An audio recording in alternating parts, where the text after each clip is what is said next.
Di suatu pagi yang cerah dan semangat yang membara, tepatnya pada tanggal 8 Mei 2023 kemarin, rombongan mahasiswa program studi PJKR dan PJSD Angkatan 2020 melakukan kegiatan KKL. Kemana lagi kalau bukan ke Pulau Dewata, Bali. Pulau yang sangat indah dengan kentalnya adat istiadatnya dan juga keindahan alamnya.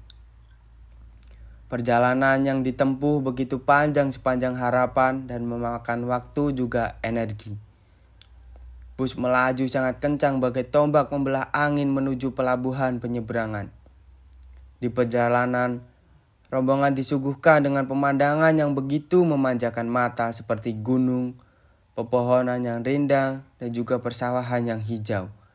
Karena perjalanan yang membutuhkan waktu dan melewati waktu, makan juga ibadah. Di tengah perjalanan menuju pelabuhan yang membutuhkan waktu berjam-jam, rombongan transit sebanyak 2 kali untuk melakukan isoma di waktu siang hingga matahari memberikan salam perpisahan kala itu.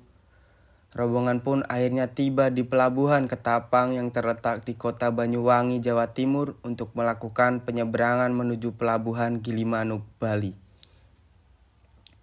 Merdunya suara angin yang berkolaborasi dengan deru ombak menghiasi perjalanan kami malam itu.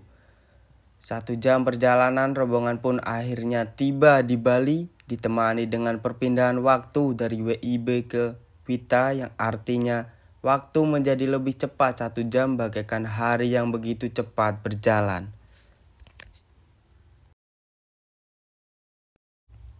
Setibanya di Bali dengan cuaca yang sangat cerah secerah hati setelah memejamkan mata dan memanjakan cacing di perut, barulah rombongan mulai mengawali perjalanan dari hotel transit yang kita pakai untuk beristirahat sejenak. Pukul 8.30 Wita menuju surganya coklat di Bali, yaitu Koko Alen, Bali, yang berlokasi di daerah Tabanan, Denpasar, Bali. Perjalanan menuju Koko Alen memakan waktu sekitar 1 jam perjalanan. Selama di Bali, rombongan dipandu oleh seorang tour guide lokal asli dari Bali yang begitu cantik dan jelita. Orang-orang memanggilnya dengan nama Bok Sri.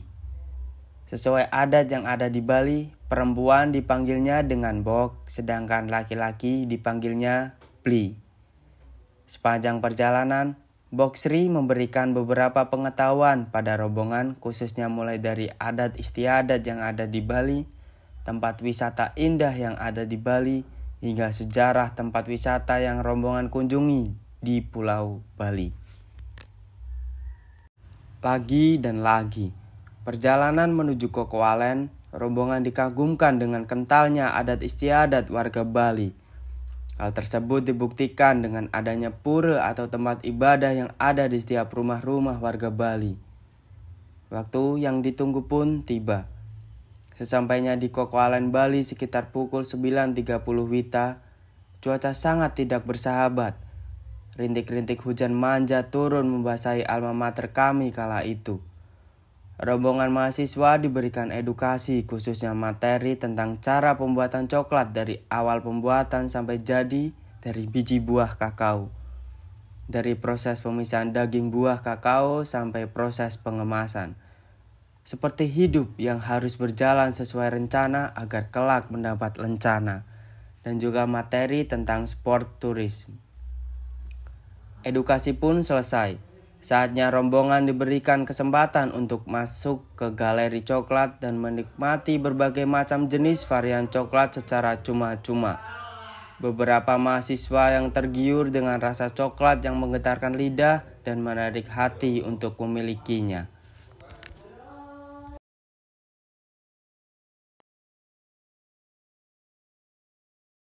Sekitar pukul 11.30 Wita, rombongan melanjutkan perjalanan menuju destinasi wisata selanjutnya, yaitu Danau Ulundanu Beratan, Bedugul, Bali.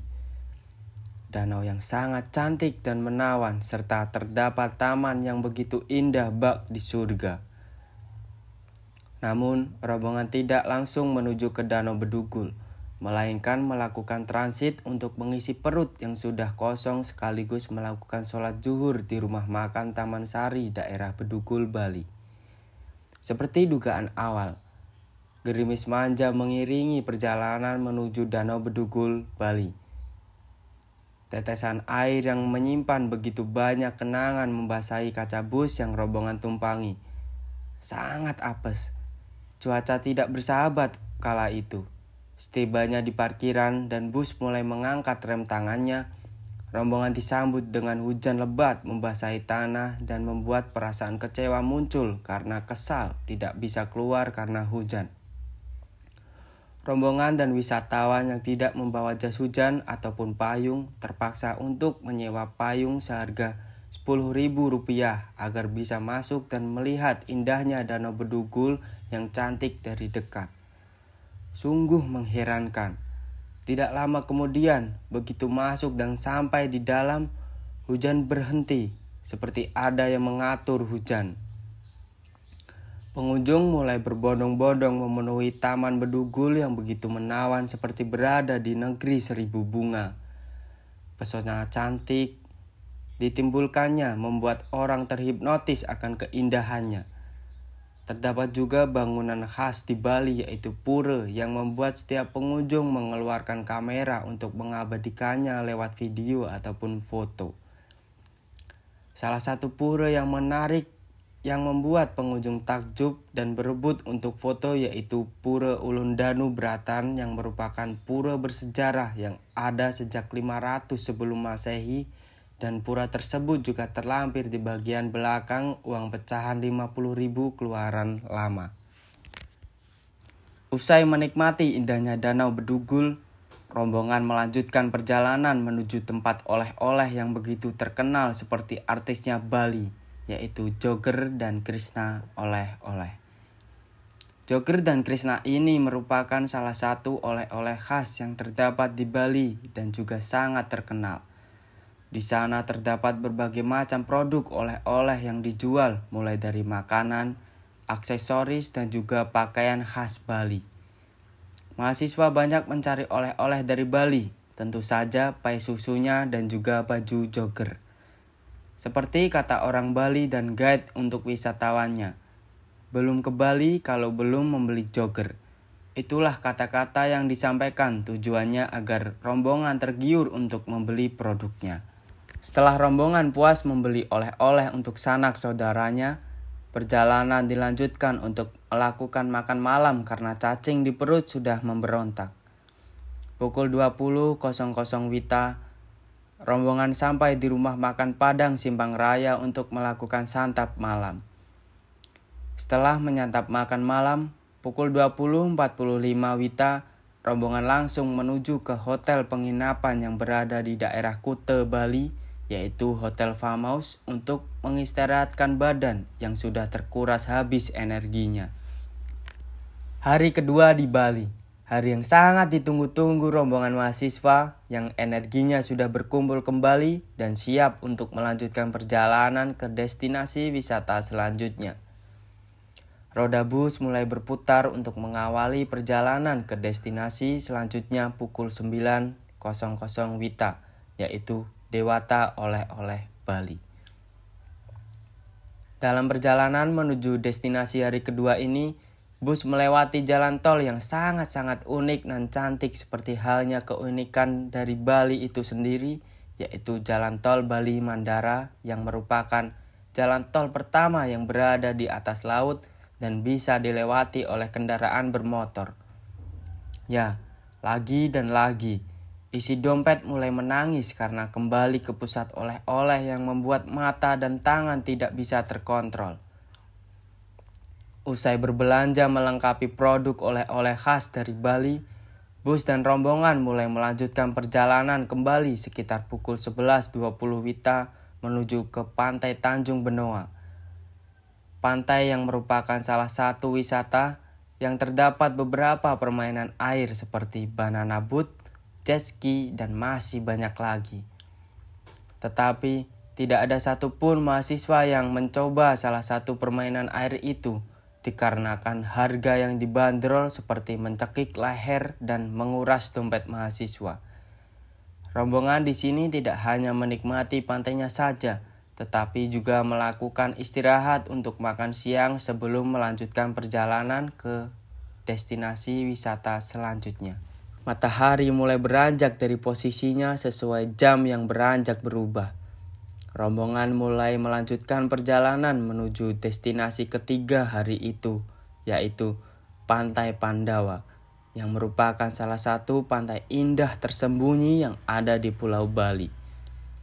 Pantai yang ada di balik tebing tinggi menjulang ke langit serasa menghipnotis para wisatawan dan rombongan. Di balik tebing yang sangat tinggi di Pantai Pandawa ini, terdapat patung sesuai dengan nama pantai ini, yaitu Patung Pandawa, yang merupakan simbol dan ciri khas dari keindahan pantai tersembunyi ini. Rampainya deru ombak, pasir putih, dan hembusan angin serasa menyambut kedatangan rombongan dengan sopan sembari menikmati indahnya Pantai Pandawa kala itu.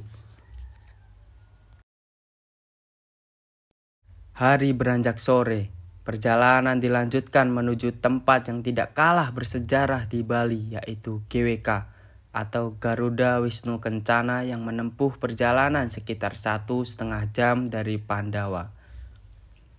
Tepat pukul 16.30 WITA, rombongan sampai di GWK yang langsung disambut dengan pemandangan tebing tinggi dan luasnya halaman seluas harapan kita di dunia. Patung Garuda Wisnu Kencana yang begitu besar dan menjulang tinggi menembus langit serasa menyambut kedatangan rombongan dengan eloknya. Selain disambut dengan megah dan eloknya patung GWK yang menjulang tinggi menembus langit, rombongan juga disuguhkan dengan tari kecak Garuda Wisnu Kencana. Tari kecak ini menceritakan tentang awal mula Garuda Wisnu Kencana, oncer Serwara dan naga, burung Garuda menghadap Winata, pertempuran Sang Garuda, sampai genapnya janji Sang Garuda selama kurang lebih 1 jam pertunjukan.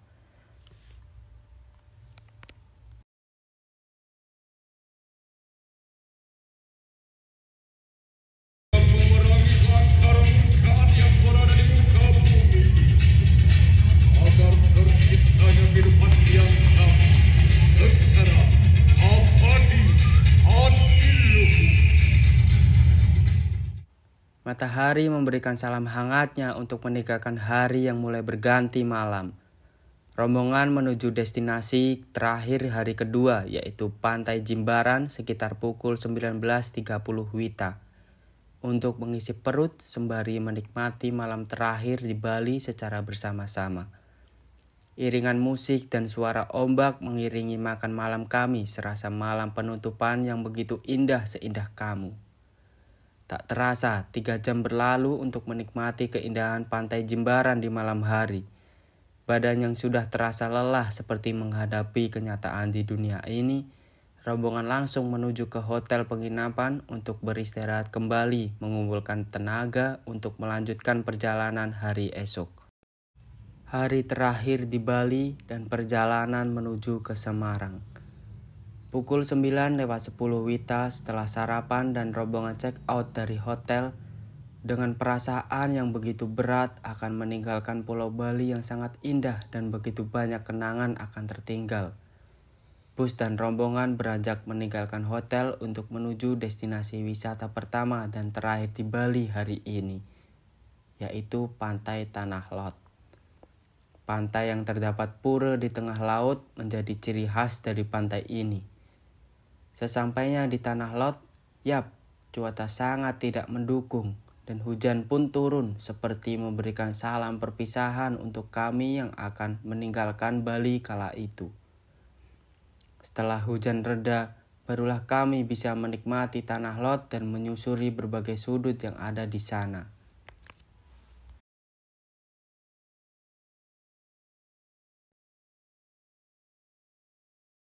Matahari mulai berpindah posisi di atas kepala kami sekitar pukul 12.30 WITA.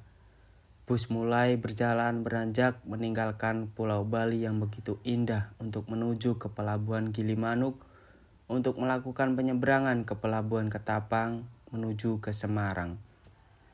Sesampainya di pelabuhan kembali, kita diiringi dengan ramainya deru ombak dan suara angin yang berkolaborasi mengiringi perjalanan pulang rombongan menuju ke Semarang. Rombongan mulai melakukan perjalanan panjang lagi untuk menuju ke Semarang. Di tengah perjalanan menuju ke pelabuhan dan Semarang, rombongan transit sebanyak 2 kali untuk melakukan isoma di Jawa Timur. Matahari terbit melambaikan tangannya untuk menyambut kita kembali di tanah Jawa. Sekitar pukul 6:50 WIB, akhirnya perjalanan pun selesai dan begitu banyak kenangan yang akan kami simpan dari Bali. Pulau yang begitu indah dan ciri khas tersendiri menjadi kenangan yang tak terlupakan. Keindahan Pulau Dewata Bali tidak bisa diragukan dan dipungkiri lagi. Mulai dari pantai, tempat wisata bersejarah, sampai adat istiadat yang begitu kental ada di sana menjadi ciri khas dari Bali. Saya Andaru melaporkan 5 hari perjalanan di Pulau Dewata, Bali.